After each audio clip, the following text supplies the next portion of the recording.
네, 저는 마이런 셰라프의 전기, 비렐름 라이를 읽어보았습니다. 비렐름 라이, 조금 있으면 비렐름 라이 주기가 오잖아요. 그때를 위해서 예습한다고 생각하고 들으시면 좋을 것 같아요. 자, 첫 장을 넘겼더니 처음부터 뭐라고 하냐면 1957년 비렐름 라이가 연방교도소에서 세상을 떠났다라고 시작을 해요. 죽은 것부터. 그런데 이 소식이 모순적이라는 거예요. 두 가지로 반응이 싹 갈린대요. 왜 그럴까? 자, 비렐름 라이가 도대체 누구길래 이런 모순적인 이 논란의 삶으로 가득 찼던 사람이다라고 소개를 하고 있습니다.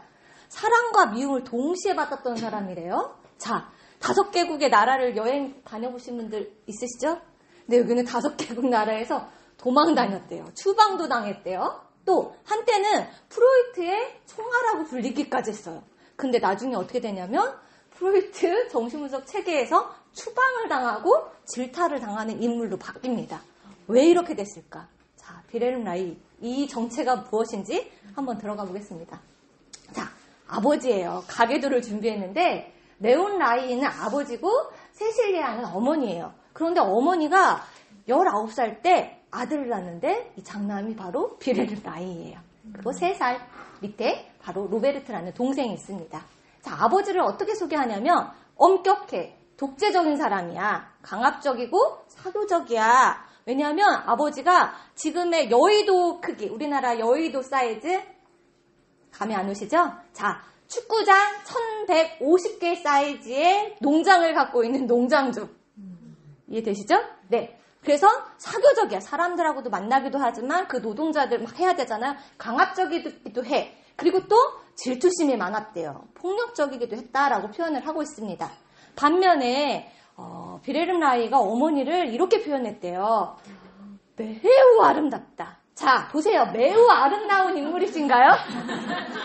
저자가 말해요. 이건 이상화다.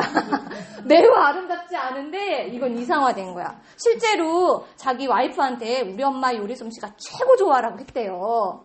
네, 그 정도로 이상화된 거 아시겠죠? 무조건적인 사랑을 라이에게 준 인물이다라고 소개를 하고 있습니다. 자, 축구장 1150개 사이즈의 아들이야. 그럼 나 누구야? 나는 왕세자야. 네, 아주 뿜뿜하겠죠? 이렇게 자랐어요. 그런데 아버지가 어머니를 뭐라고 자꾸 얘기하냐면 질투심과 폭력이 많았다고 했잖아요. 어릴 때부터 엄마를 매춘부라고 얘기를 했다는 거예요. 그래서 질투심과 폭력이 많으니까 이 여자가 10살 이상 차이 났대요. 19살 때 엄마가 비렐름 낳았으니까. 그러니까 계속 이게 이제 계속 질투하고 매춘했어. 딴 남자 봤어. 이렇게 하고 자꾸 질투하고 하면서 폭력을 가하니까 비렐름 라이는 누구 편? 엄마 편. 그래서 같이 맞았대요. 그래서 어머니를 깊이 사랑했다. 자, 개념 하나 뜨시죠? 네, 오이디푸스 컴플렉스. 그러다 보니까 그런데 이게 사실이 됐어. 아빠가 한 말이 사실이 돼서 어떤 일이 벌어졌냐면 가정교사 외도 사건이 벌어진 거예요. 제 논문에 썼어요. 아주 라이가 목격한 장면을 썼는데 여긴 가져오지 않았어요. 그런데 얼마나 갈등이 심했는지 아빠한테 고자질해서 엄마하고 가정교사 복수할까? 왜 엄마를 사랑했는데 날 대신 때린 거잖아. 왜 복수할까? 한쪽 눈에서는 아니야, 그럼 엄마 죽어. 아빠한테 복수로부터 엄마를 보호해야 돼. 이 소망 두 개가 계속 갈등하다가 우리 전에 엄지 교수님 강의 들으셨죠. 타협 형성물이 나타나요. 어떻게 형성하냐면 암시를 주자. 아빠한테 암시를 주자. 암시를 줬는데 아빠의 특성을 좀 덜 파악했나 봐요. 질투와 폭력이 강한 사람이잖아. 대질신문을 시킨 거예요. 라이하고 엄마하고. 그래서 엄마가 나중에 어떻게 됐냐면 자살을 해요. 그래서 자기가 사실을 말해가지고 엄마가 자살하는 결과를 맞이하게 됐죠. 그리고 4년 후에 아빠가 그 여파로 간접적인 자살이라고 표현하더라고요. 결핵으로 사망을 하게 됩니다. 자, 어떻게 됐을까요? 엄마하고 아빠하고 자기의 가정교사 갑자기 사라졌어요. 다 관계가 단절됐어요. 무엇 때문에? 자기가 진실을 말해서. 그거에 대한 죄책감과 분노로 계속 이제 성격 구조처럼 형성되면서 어떻게 계속 반복을 하냐면 관계를 계속 단절하는 식으로 반복을 해요. 자, 동생이 뒷바라지를 해줬거든요. 근데 동생이 또 아파요. 그런데 어떻게 했을까요? 갔을까 안 갔을까? 왜? 죄책감 때문에. 나 때문에 얘가 이렇게 병이 걸린 걸 수도 있어. 그리고 또 나는 살았는데 엄마는 죽었고 또 동생도 죽어. 이것 때문에 아예 동생이 죽었는데도 죽기 전에도 가지 않았다. 단절을 했다라고 이야기를 합니다. 단절의 형태는 또 뭘로 나타나냐면 와이프들하고 여자도 많았어요. 네, 여자가 끊이지 않았는데 첫 번째 와이프는 정신분석가 일을 할 때 정신분석가였던 아내를 만나요. 그런데 단절. 그 다음에는 성혁명 일으키면서 막 성운동하고 다닐 때 무용가를 만나요. 그런데 그와 함께 하다가도 단절. 그 다음에는 이제 오르곤 에너지를 막 발명해서 이제 하거든요. 그때 도와줬던 여자하고도 연도 차이 있죠? 결혼만 이때 했어요. 이때부터 사귀었어요. 같이 있었어요. 그러고선 단절. 이렇게 계속 단절의 삶을 반복했다라고 하는 거죠.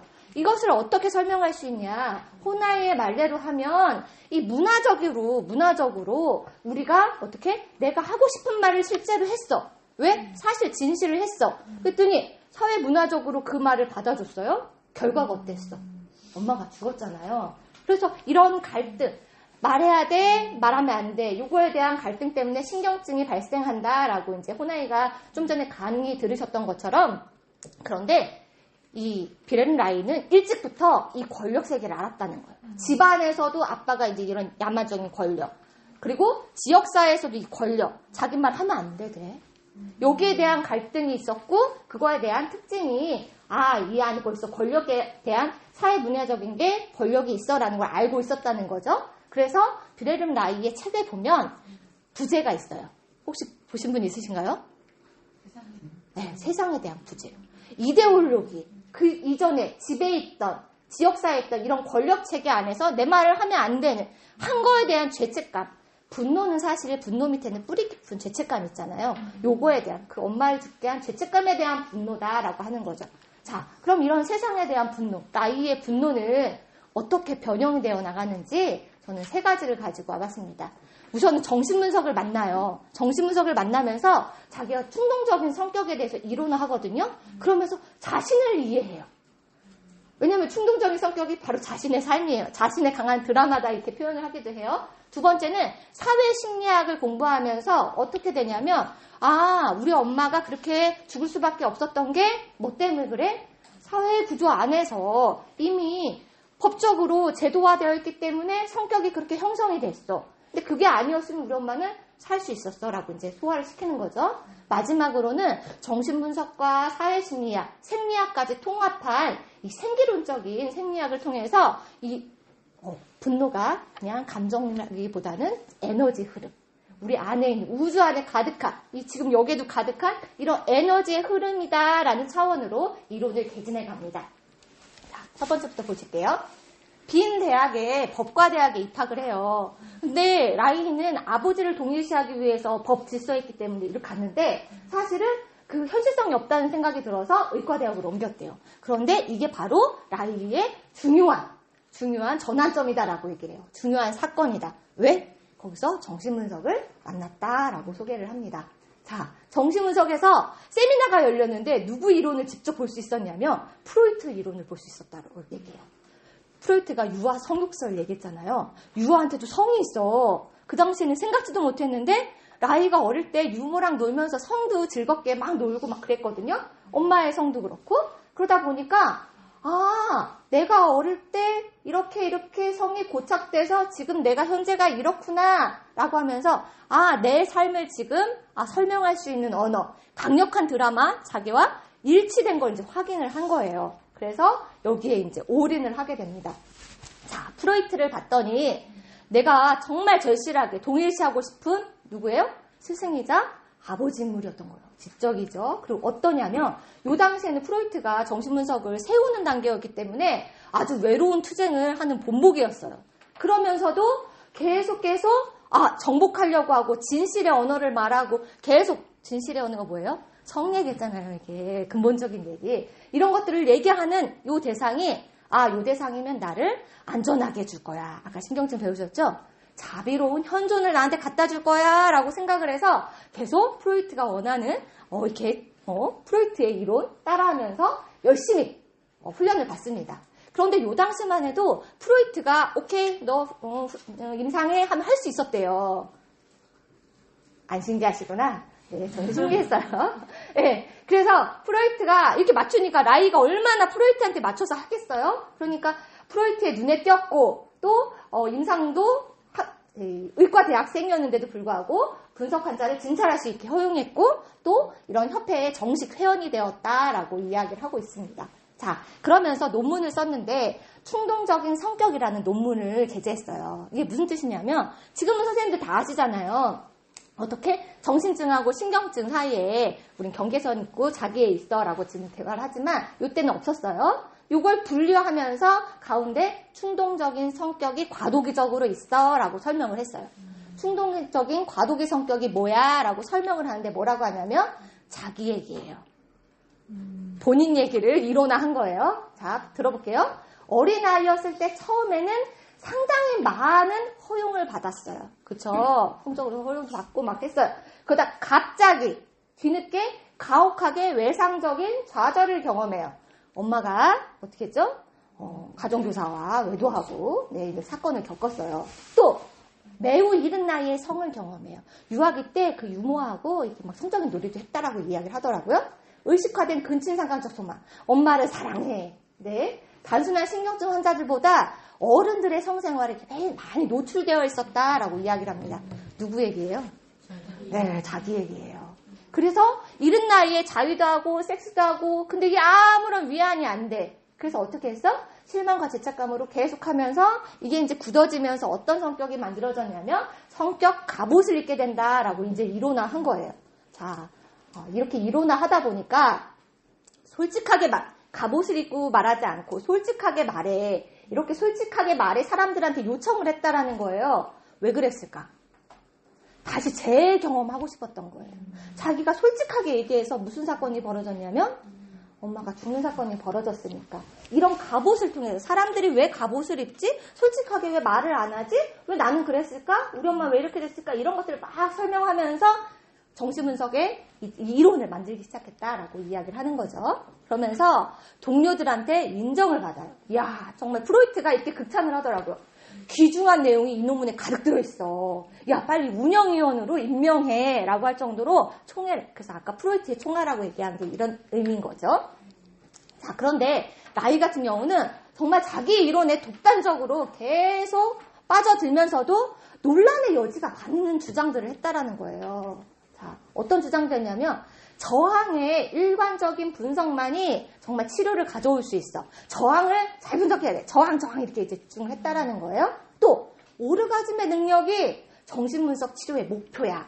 자, 이게 막혀있는 게 흘러야 되니까. 자, 그런데 문제는 정신분석 체계, 기존에 있는 체계 누구요?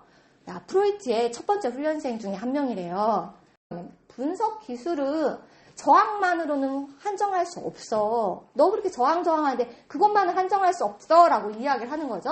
또 이 테더른 같은 경우도 아까 테더른한테 프로이트가 야, 얘 임명해 라고 했잖아요. 1세대예요. 프로이트랑 같이 세운 사람이거든요. 정신분석을. 이 사람이 라이가 자꾸 성만 하니까 거기에 막 화가 났대요. 심지어 라이가 혼의 관계를 가졌는데 그 당시에 자 문화적으로 생각하세요. 그 당시에 문화적으로 동성애만큼 비도덕적인 게 불륜이었는데 이걸 누가 한 거야? 분석가라고 하는 사람이 우리 정혜원이 이렇게 하고 있다는 거예요. 어떻게 화가 가만두겠어요? 네, 이런 체계에서 그래서 라이가 이렇게 얘기를 해요. 환자를 가로막는 저항을 해결하지 않고 계속 해석하려고만 하니까 이거 누구 까는 거예요? 네, 기존 분석가들 까는 거예요. 그러니까 혼동 상태가 있고 치료가 안 되잖아 라고 이야기를 하면서 본인을 뭐라고 소개하냐면 나는 잉어들이 모인 연못에 있는 충분한 상어야. 내가 그런 존재야 라고 본인을 이야기합니다. 이렇게 이런 위기가 닥치면 이게 이제 신경증적인 부분도 있어서 뭐라고 얘기하냐면 다른 형태로 계속 반복했대요. 내가 너무 내 잘못이라고 하면 못하니까 어떻게 하냐면 누구 남 탓을 했다라는 거예요. 왜? 어머니의 죽음이 누구 탓이야? 근데 나를 너무 나무랄 수 없어. 어떻게 해야 돼? 내가 살아야 되기 때문에 그 상황을 나빠지면 대부분 다른 사람 탓으로 계속 만드는 것이 바로 그 안에 있는 근원적으로 죄책감 때문이다 라고 이야기를 하는 거죠. 자, 그러면서 계속 자기 이론에 고집하고 막 이렇게 하다 보니까 기존 체계 안에서 자기가 하는 말들이 아까 SLP가 이렇게 이제 자기 사회적으로 할 수 있게 해줘야 되는데 그게 어려웠던 거예요. 그러니까 어떻게? 점점 프로이트한테 매달려요. 프로이트가 인정해주면 다 인정할 거야. 근데 어떻게 하냐면 프로이트도 문화적인 것도 얘기했잖아요. 성 능력, 오르가즘 능력만 온전한 정확한 완벽한 이론은 아니야 라고 이제 이야기를 한 거예요. 심지어 쉽게 말하면 프로이트한테도 거부당한 거죠. 그러면서 이제 정신분석 학회 내에서 그의 입지가 점점 약화되기 시작합니다. 자, 그런데 이렇게 무너지지 않아요. 어떻게 하냐면 나는 다른 사람과 다른 존재야. 이런 자기의식을 갖고 계속 에너지, 또 창조적인 것, 건강한 거에 계속 몰입을 해요. 그런데 그 이면에는 이런 자기인식 이면에는 어떤 그림자가 있냐면 어머니에 대한 죽음. 내가 한몫했어. 그거에 대한 죄책감을 기반을 두고 있다라고 소개를 하고 있었습니다. 자, 두 번째는 어느 날 어떤 사건을 마주하는데 1927년도에 1차 세계대전 끝나고 퇴역하던 군인들이 무차별하게 남자 한 명하고 여자 한 명을 사망하는 사건을 이제 벌어져요. 그래서 재판에 회부됐는데 이게 바로 7월 14일 날 사면됐다는 거예요. 이 사람이. 그래서 사람들이 노동자들이 들고 일어났어요. 어떻게 그럴 수 있어. 그래서 상징적인 법원을 불태워요. 이 의사가 내과 의사였거든요. 내담자가 와서 설명을 해주는 거예요. 지금 여기 불났고요. 아주 경찰들이 다 집결하고 있고 막 상황을 얘기해 주니까 라이가 어떻게 하냐면 분석을 중단하고 밖에 나가서 거리로 나가서 군중들한테 합류해요. 자, 이거 기존 이데올로기 위해서 안 받아들여지겠죠. 네, 이런 식인 거예요. 그래서 이제 나중에 글을 쓰는데 그 상황을 글을 쓰는데 뭐라고 하냐면 군중들이 흥분했어. 충동적으로 막 흥분을 했는데 그 반대로 경찰들은 어떻게 하냐면 이게 막 야만적이고 그게 아니라 아예 긴장되어 있어. 기계 같아. 그러니까 성적 에너지로 따지면 흥분했고 여기는 막혔고 그래서 그 두 개가 엉켜가지고 이 부상자가 발생하게 됐다. 이걸 보게 된 거죠. 그래서 가만히 계속 생각해요. 왜 그럴까 생각하다가 라이가 나중에 이 33년도에 파시즘의 대중심리학 이제 좀 있으면 저희가 보게 될 텐데 히틀러가 계속 선동하는데 사람들이 넘어가. 왜 넘어갈까요? 이런 성적인 억압하고 억제로 인해서 사람들이 얼어버린 거야. 갑자기 들어오는데 얼어버렸어. 그래서 사람들이 판단할 수가 없어. 판단할 수 없기 때문에 사회 비판하지도 않고 그냥 정치적으로 무감각한 상태가 돼서 시키는 대로 선동하는 대로 이렇게 따라갔다라는 거예요. 그래서 이런 걸 보면서 라이가 플롤레타리아들이 자신이 경제적으로도 어려워. 사회적인 조건이 어려워. 그럼 대항해서 싸워야 되잖아. 근데 자기들이 펼치지 못해. 왜? 여기에 사회적으로 모순이 있구나.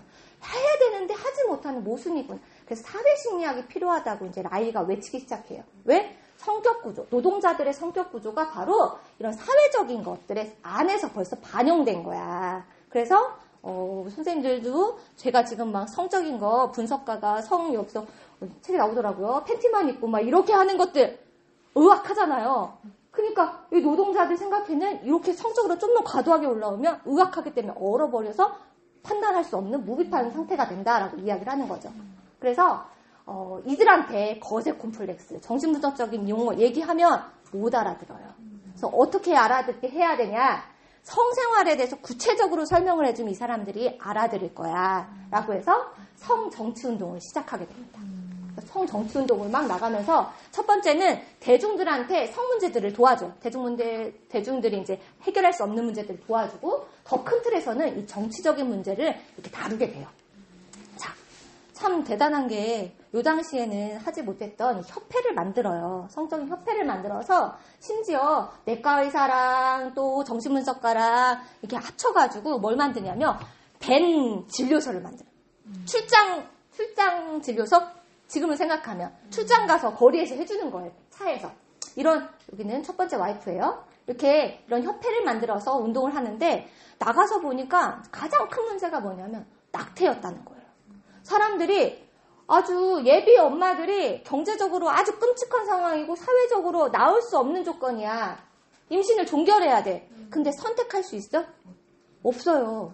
선택해라고 하지만 사실은 선택할 수 있는 법적인 조치가 없어. 적절한 조치가 없기 때문에 라이가 어떻게 했냐면 불법 낙태를 주선을 해요. 심각한 법적 위험을 감수해가면서 그러니까 왜? 네, 일단 말씀드릴게요. 네, 이유가 있어요. 그리고 더 급진적으로 어떻게 하냐면 이건 요즘에 중고등학교에서도 많이 성교육을 해요. 결혼하지 않은 사람들한테 피임 도구를 가질 권리가 있다. 청소년들한테 피임약, 먹는 법, 배우는 법, 구입하는 법 이런 권리를 줘야 된다. 그 치료보다 예방이 먼저다 하면서 다 맞는 말이잖아요. 근데 이 다른 사람들이 보기에는 그게 불편한 거죠. 쉽게 말하면. 그러면서 조금 더 나아간 게 법적인 체계까지 나아가요. 주거 공간, 영양 공급, 뭐 이런 피임 도구 사용, 낙태 허용, 사회적 후원 이런 법적인 거 개정해서 이런 프롤레타리아도 이런 거 누릴 수 있고 성적으로 자유로울 수 있게 해줘야 돼라고 라이가 계속 수백 차례의 진료를 했다는 보고를 가지고 이제 설득을 해요. 자, 어떨까요? 이런 얘기 들으시면. 네, 노르웨이의 정신의학과 거목이라고 표현하더라고요, 책에서. 이 거목이 얘 라이 너무 마음에 안 드는 거야. 얘 왜 이러니? 성적으로도 그렇고 도덕적으로도 그렇고 아니 그렇죠. 지금도 좀 이게 사례가 좀 어려운데 그렇잖아요. 이게 너무 그래서 라이가 이 저자가 말해요. 아 천재다. 근데 너무 일찍 태어난 천재다라고 표현을 하더라고요. 라이의 실험이 말도 안 된다. 야 의사 자격증 없는 것 같아. 야 음란하고 흥분 이런 걸 촉발시켜 오히려 치료한다고 해놓고서 또 어떻게 하냐면 청소년들한테 야 섹스 선전을 하고 있어. 야 젊은이들이 걔한테 배우면 나중에 노르웨이 형법에서 법적으로 갈등이 일어날 거야. 쟤 어떻게 해야 돼? 추방해야 돼. 쫓아내야 돼 라고 이야기를 하는 거죠. 덴마크 한 신문기사에서는 이렇게 표현하더라고요. 소위 성학자라고 하는 독일인이 누가? 라이가 선남선녀를 꼬들겨서 잘못된 사이비 과학에 빠져들게 만들지 않도록 어떻게 해야 된다? 추방해야 돼. 자, 우리나라에 지금 이런 사람이 있으면 이데올로기가 내버려 둘까요? 지금도 힘든데. 근데 왜 라이가 그럴 수밖에 없었냐. 젊은 보육교사가 불법 낙태를 하다가 사망한 사건이 있었대요. 근데 이 셰라프가 하는 말이 이 보육교사의 뱃속에 있던 아기가 라이의 아기였을 것이다 라고 이야기를 해요. 자, 이게 막 흥분해서 올라올 만하죠? 네, 그래서 성개혁에 긴밀하게 이렇게 관심을 가지고 강한 관심을 가졌는데 그 밑에는 조금 더 밑으로 내려가면 뭐가 있었냐면 엄마가 성적으로 외도를 했잖아요. 근데 이런 자유로운 억압 때문에 이럴 수밖에 없었어라는 걸 사람들이 이해하고 인정했다면 우리 엄마가 그렇게 자살할 필요가 없었어라고 이야기하는 마음을 가지고 계속 성운동에 물질적으로 할 수밖에 없었다라고 이야기를 하는 거죠. 그래서 이 몇 년 후에 이렇게 운동을 하고 정신분석적으로 이론으로 자기를 이해하고 어머니의 행동을 어머니의 관점으로 보게 되었다라고 이야기를 합니다. 어떻게 얘기하냐면 엄마는 화해할 수 없고 적막한 상황이었고 남편에게 경제적으로 얽매일 수밖에 없는 상황이었어. 불행한 결혼 생활에서 어떻게 오도 가도 하지 못하는 꽉 막힌 상황이었어. 그게 바로 가정교사와의 불륜이 출구였는데 요걸 이해하고 나고 사회적으로 그럴 수밖에 없었던 엄마의 모습 관점을 파악한 다음부터는 엄마를 비난하지 않게 되었다라고 이야기를 하고 있었습니다. 마지막으로는 이제 정신분석도 했잖아요. 그런데 자기가 이게 배제된 거지 계속 공부를 했어요. 또 사회심리학도 계속 팠어요. 어떻게? 성이 개인 심리학적으로 본능이기도 하지만 또 사회적으로 통합돼야 되는데 못할 때 신경증이 발생하는구나라는 것도 알았단 말이죠. 그런데 이 생기이론까지 통합할 수 있었던 이유는 그 배경에 라이는 아까 말했잖아요. 축구장이 1150개 사이즈의 농장에서 동물과 자연, 농부 출신의 유모들과 농장 생활을 즐겁게 했대요. 그래서 친구들하고 노는 건 어려워요. 그래서 관계가 자꾸 단절도 되잖아요.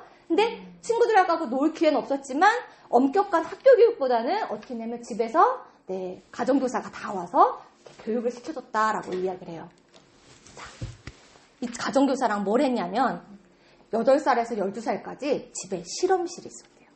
사육 실험실, 사육하는 실험실. 나비 이렇게 막 듣고 막 이런 동물, 나비, 곤충, 식물 이런 것들을 수집하고 자기 마음대로 해볼 수 있는 실험실이 있었대요. 그래서 이 성적인 기능이나 이런 자연적인 생활이 이 라이한테는 그냥 기본적으로 배어있는 친숙함이었던 거죠. 그래서 이 의과대학에 가서도 이 약의학이나 아니면은 법의학 이런 데 흥미가 없었어요. 어디에 흥미가 있었냐면 자연철학에서 말하는 이런 생기론. 인간과 우주가 유기체야. 그런데 그런 유기체가 에너지, 활동, 창조, 드러남의 존재야 라고 이야기를 하는 거죠. 그래서 베르그손이 말하는 이 생기론 있잖아요. 거기에 계속 관심이 가고 계속 끌렸다라고 소개를 하고 있습니다. 자, 그런 와중에 이 라이가 생리학에도 관심을 가지면서 우리가 말하는 그냥 혈액만 흐르는 게 아니라 그 안에 에너지가 흐르는구나. 쾌감일 때는 에너지가 리비도가 흐르고 불쾌감일 때는 에너지가 역행하고 자유로운 표현을 해야 하는데 표현하지 못할 때는 이렇게 근육 경련이 일어나기도 하는구나라는 걸 알게 되면서 분석의 초점이 바뀌어요. 어떻게? 단순한 에너지에서 감정의 흐름과 성격, 그 다음에 근육 갑옷으로 바뀌면서 이 흐름들이 차단됐을 때 문제가 생기기 때문에 이걸 해소하는 법칙을 찾아야 돼 라고 계속 노력을 한 거죠.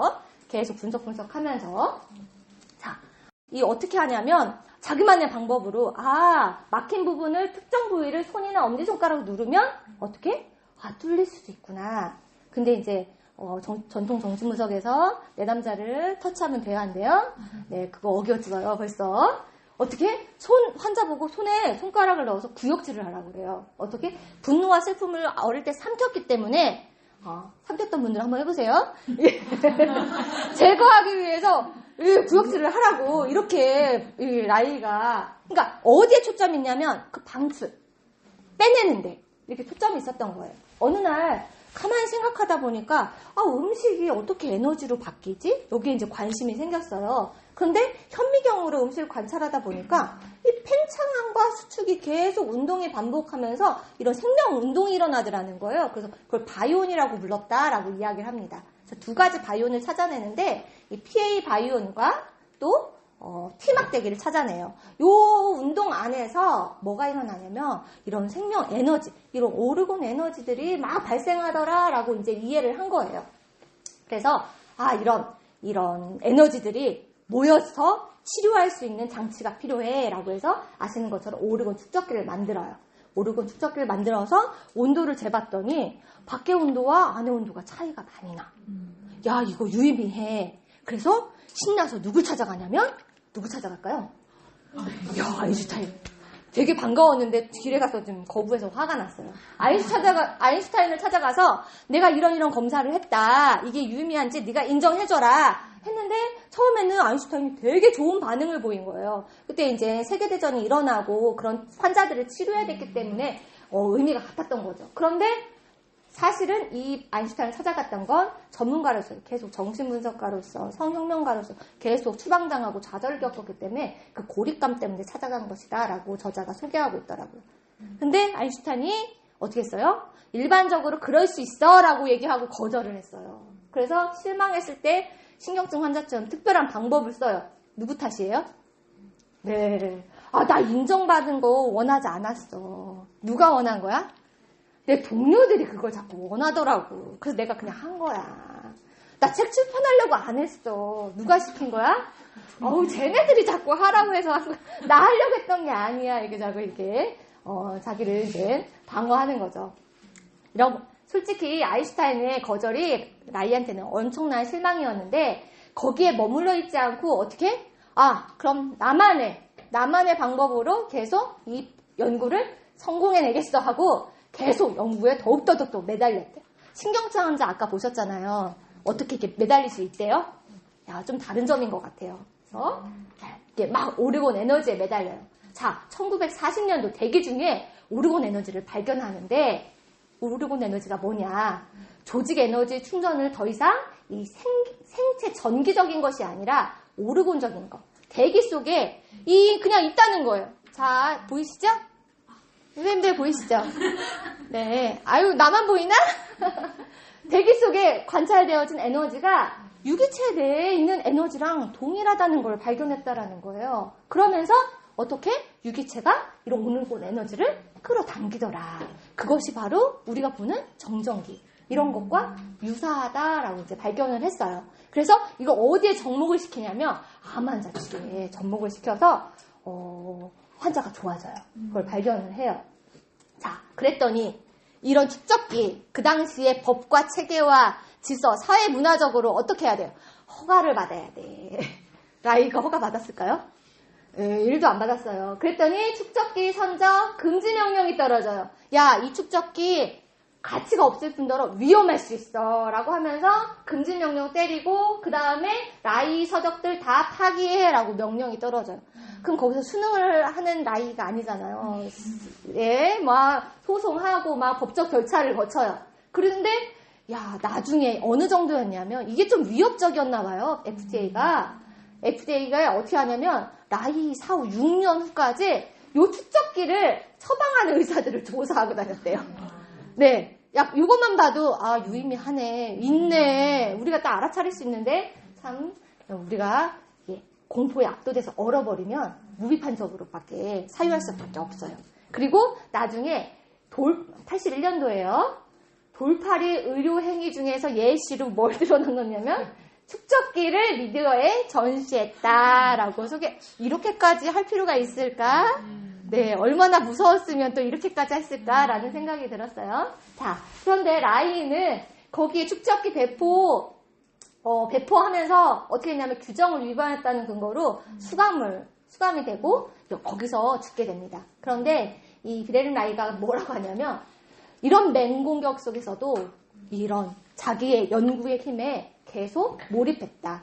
그 안에 계속 끌어오르는 힘이 있었는데 어떤 언어냐면 자신이 뛰어난 사람이라는 생각을 계속 강화하면서 나는 특별해. 아까 자기인식 보셨잖아요. 나는 다른 사람과 달라. 이걸로 계속 했대요. 심지어 이런 내 적들로서 어떻게 얘기하냐면 역사책에 기록된 방법치고는 참 대단하지?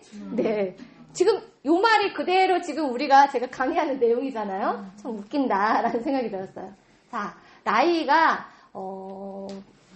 재판이 회부되지만 다 수감되고 지잖아요. 그런데 우리는 졌다라고 생각하지만 라이는 이겼다라고 얘기를 해요. 나는 복수하고 싶은 마음이 없어.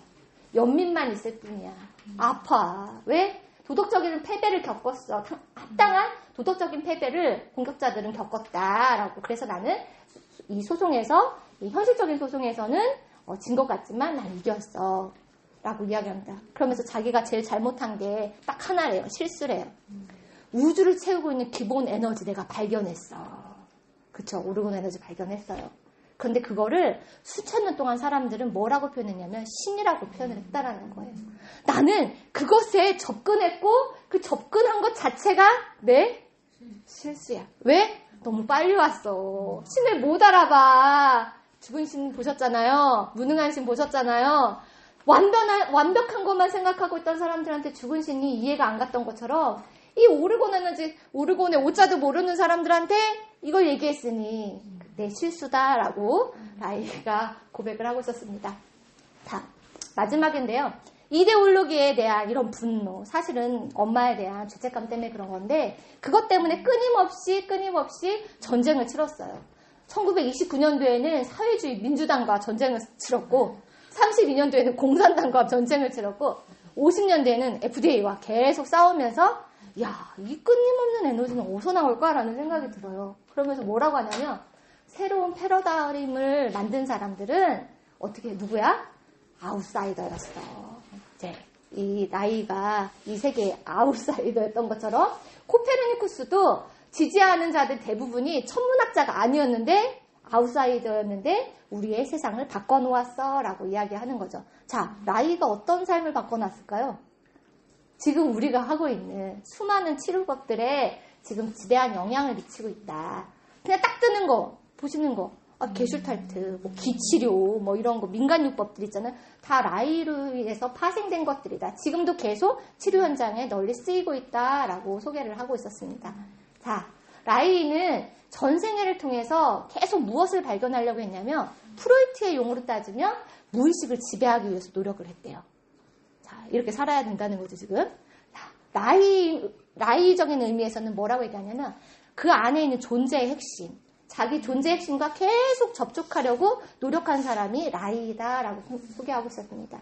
그렇기 때문에 라이의 신경적인 문제들, 증상이 피투된 인간이기 때문에 사회 세계 내의 존재이기 때문에 신경증이 있을 수밖에 없어. 하지만 그럼에도 불구하고 라이는 자기의 존재의 핵심, 특히 정서의 깊이 있는 그런 자기의 지성과 또 창조성, 이것들을 상호작용하면서 계속 신이 바라시는 내가 무엇을 이 땅에 해야 되는 소명 같은 것이 무엇일까라고 했고 그것을 이뤘기 때문에 나는 승리자다라고 소개를 하고 있었습니다. 자, 선생님들 안에서도 피투되었기 때문에 존재론적인 분노도 있을 수 있고 신경증 증상도 있을 수 있는데 그럼 나는 어떻게 표출하고 또 어떻게 변형시켜 갈 건지 자신의 존재의 핵심과 만날 수 있는 선생님들 되셨으면 좋겠습니다. 강의 마치겠습니다.